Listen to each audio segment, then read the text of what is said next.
Usap-usapan po ngayon ang posibilidad na maaprubahan ng US Securities and Exchange Commission o SEC ang XRP Exchange Traded Fund o ETF. Ayon po sa pro-XRP lawyer na si Ginoong Jeremy Hogan, posibleng mangyari ito sa kalagitnaan ng taong 2025. Ngunit maraming factors o mga bagay ang maaring makaapekto dito. Kabilang na po ang kasalukuyang legal na laban ni Ripple laban sa US SEC. Ngayon ay ano nga ba ang XRP ETF at ano ang maaring maging epekto nito sa XRP market at syempre paano naman makakaapekto ito sa atin bilang mga crypto investors. At ayan, bago po tayo magpatuloy, nais ko lamang po munang bigyang linaw ang aking disclaimer kung saan ang nilalaman po ng video na ito ay hindi po ito isang financial advice. For education and information purposes lamang po ang layunin nito. Ayan, umpasaan po natin sa katanungan kung ano nga ba ang XRP ETF, lalong-lalo na sa mga hindi pa nakakaalam kung ano nga ba ito. Ang ETF, tinatawag na rin po itong Exchange Traded Fund, ay isa itong investment product na nagpapahintulot sa mga investors na bumili po ng shares na nakalink sa presyo ng isang asset. At sa kasong ito ay si XRP. Sa halip na direktang bumili ng XRP tokens, ang mga investors ay maaari pong bumili ng ETF shares sa regulated stock markets. Ang ganito pong klase ng produkto ay nagbibigay ng mas madaling access para sa mas maraming tao, lalo na sa mga traditional investors na hindi pa sanay sa crypto trading platforms.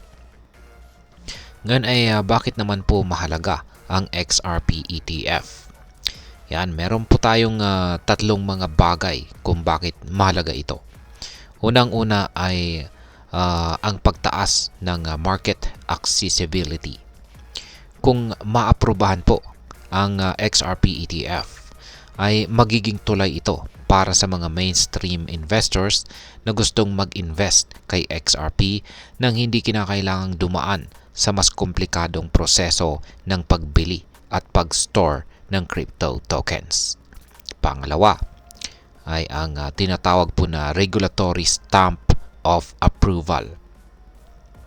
Ang pag-aproba ng SEC sa XRP ETF ay maaring magbigay po ng kumpiyansa sa mga investors na si XRP ay isang lehitimong asset. Sa kasalukuyan, ang SEC ay may bagong ongoing legal na laban kay Ripple. Tungkol po ito sa classification ng XRP bilang isang security. At pangatlo ay ang pagbawas po sa volatility. Ang mas maraming institutional investments ay maaring magdala po ng mas malaking liquidity at mabawasan ang pabago-bagong presyo ni XRP sa crypto market. Ngayon ay ano naman po ang sinasabi ng mga eksperto tungkol dito? Ayon po kay Ginoong Jeremy Hogan, ang proseso ng pag-aproba para sa isang ETF ay karaniwang tumatagal po ng 6 hanggang 12 buwan.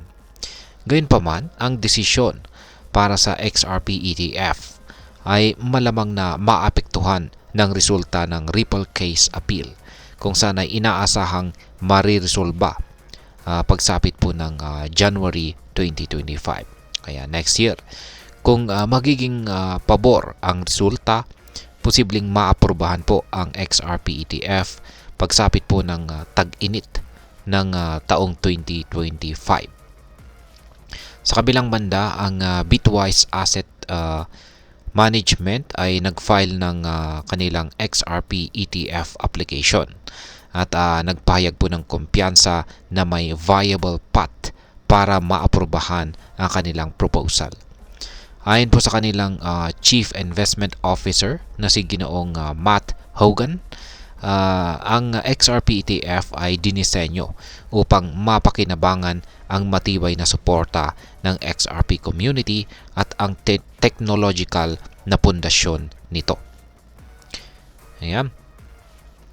Ngayon ay ano naman po ang maaring maging epekto nito para sa atin bilang mga Pinoy crypto investors or traders nitong si XRP.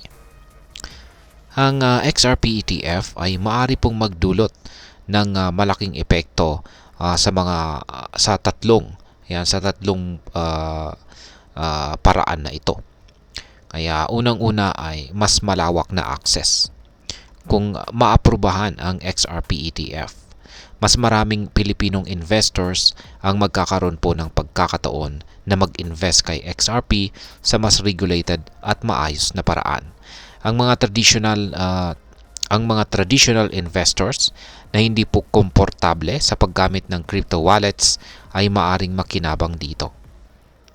Pangalawa ay ang pagtaas po ng presyo ni XRP. Ang XRP ETF ay maaari pong magdala ng malaking demand para sa XRP tokens, kung saan posibleng magdulot ng pagtaas sa presyo nito. Para sa mga Pilipino na maagang nag-invest, ito ay magandang oportunidad upang kumita ng malaki. At pangatlo ay ang regulatory confidence.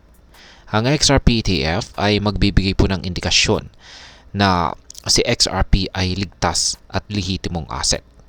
Ito ay maaring magdala ng mas maraming interes mula sa mga lokal na investors dito sa Pilipinas. Ayan. Ngayon ay ano naman po ang aking masasabi tungkol dito. Ang XRP ETF ay isang potensyal na game changer. Hindi lang sa international market, kundi pati na rin sa lokal na crypto community dito sa Pilipinas. Ito ay isang hakbang patungo sa mas malawak na pagtanggap kay XRP bilang isang pangunahing asset. Gayunpaman, ang pag-approve ng ETF ay hindi pa rin tiyak dahil nakasalalay ito sa resulta ng legal na laban ni Ripple at SEC. Bilang mga investors, mahalagang maging updated po tayo sa mga ganitong balita at magpatuloy po sa pagsasaliksik. Tandaan, anumang investment ay may kaakibat po na risk.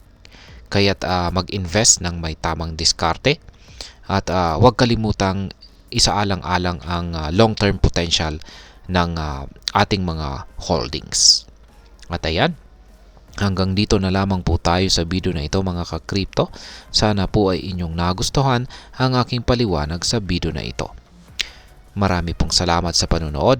Ingat po tayo lagi at God bless po sa ating lahat.